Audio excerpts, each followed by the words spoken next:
The IT city with electricity cuts, Silicon City with deteriorating infrastructure, a lake city with hardly any lakes, and now a green city with diminishing green covers. Bengaluru's problems are plenty, and Karnataka government's latest nod to build a 10-story structure right in the middle of Bengaluru's lung space, the Cubbon Park, further fanned the flames and triggered protests as well by activists and joggers in Cubbon Park. Following the chaos and extensive coverage in Mirror Now, the government has now put this plan on hold. The plan, of course, was to build an annex building to the Karnataka High Court and was slated to house some of the court's offices. Environmentalists had also staged protest against the move and highlighted how no construction activity has come up in Cubbon Park since the Karnataka Government Preservation Act of 1975 came up. But right now, of course, the decision that has been taken by the state government is that the plan has been put on hold. I'm joined in by Joseph Hoover, environmentalist. Mr. Hoover, very interesting here that, the protests were held. There's been a lot of wide coverage about this particular issue. There's also the elections right now. The government... It's a win for Bangalore because Bangalore is already aching. We are thirsting for waters. Our lungs are polluted. And now part of the Cubbon Park was also being, kind of planned, whatever they planned to come up with a 10-story annex building for the High Court. But what the government failed to understand is this very honorable High Court of Karnataka has always given very good orders when it comes to environmental issues. And why would the High Court want such a thing to be done? I think this was some other mafia involved in that, the building mafia or the builders involved in this. And the way that it happened yesterday, in fact, I was part of the campaign yesterday. I was part of it. I watched what was happening.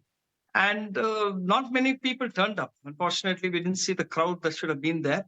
But if government has taken a decision not to proceed with that, that's fantastic. I mean, they should also, now what we ask the government is also look at the lakes which are being destroyed. Let's do something very seriously immediately before Bangalore goes down, because we already have brand has suffered, as you have rightly said.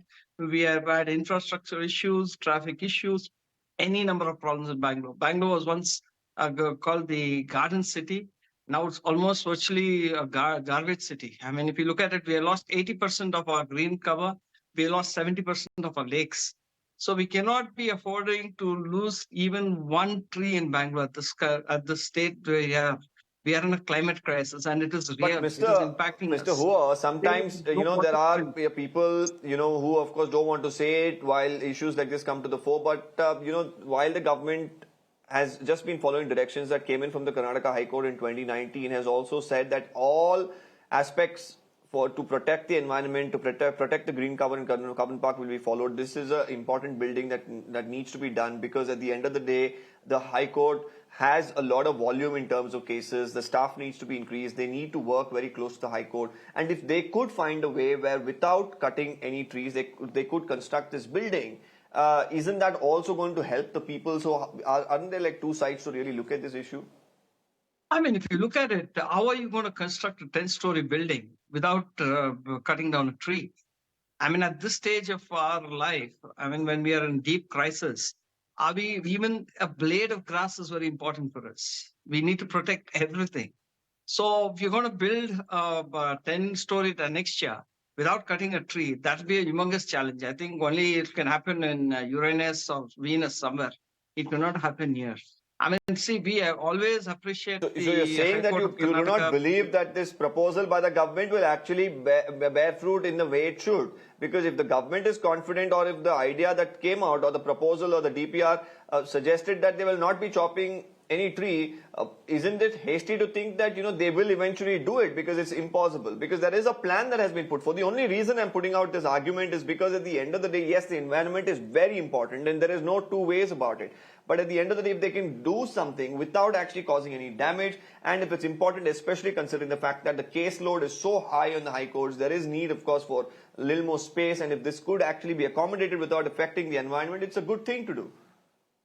I mean, we appreciate that. Let them do it outside Cubbon Park, right? Why should they do it in Cubbon Park? There is enough space. There is space close to Vidhanasauda as well. I mean, if you look at it, there is space available. It's not that you cannot do that. But why do you want to even get into Cubbon Park? Because it's the only lung space we have. If you look at it, like Cubbon Park and Lal Bagh, there are the only two lung spaces left in Bangalore right now. Whatever little forests are there, they are also been encroached. Our lakes are gone.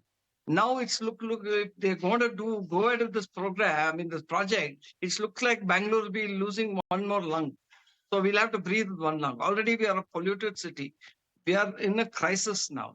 I mean, we appreciate. I mean, the judiciary has been doing a fantastic job. We appreciate all that stuff. But this can also be done virtual. During the pandemic, if you look at it, most of the cases were dealt virtually. I mean, that's a way forward. I mean, if you look at Kiran Mazumdar from Bicon, she has made tweeted saying that this could be, done by the polluted city, infrastructural issues, traffic jams, everything we put together. If you put all this together, you know where we are heading. At this point in time, I think this is not necessary. The government is retracted. I want to know who ever thought about this, because see, I understand 80% of the politicians don't understand what they're talking about, what they're doing. It's the bureaucrats who are fueling these ideas with the involvement of the builders. So the bureaucrats who come out after doing their IAS and all the stuff, they take a responsibility of saying, we are here to serve the people. They need to tell our politicians who do not understand, please don't get into these kind of situations, because this is not the time to do. This decision 2019 when the High Court said Mr. Hoover, that but interesting. Sorry? Yeah. Yes, Mr. Hoover, I agree with you on various aspects that you did mention. At this point in time, fortunately, the government has decided to put it on hold. And even if they, of course, want to go ahead with it, let's hope that it does not cause any damage to a very crucial lung space in the city of Bengaluru, the Cubbon Park. I'm thanking Mr. Joseph Hoover for joining us on this broadcast, sharing his point of view on the story. We're moving on now for a quick update coming in from Qatar in a major diplomatic triumph for India and a boost, of course, to the Prime Minister's Vishwaguru image. 8 veterans of the Indian Navy who were sentenced to death in Qatar were released by a Qatar court after a long wait of 18 months. Out of these, 7 have already returned to India, and the 8th one is also expected to return soon.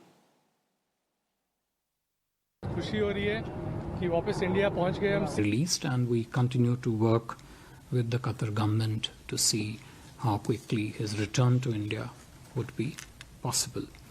Honorable Prime Minister has himself personally constantly supervised all the developments in this case and has never shied away from any initiatives that would ensure the return of Indian nationals back to home.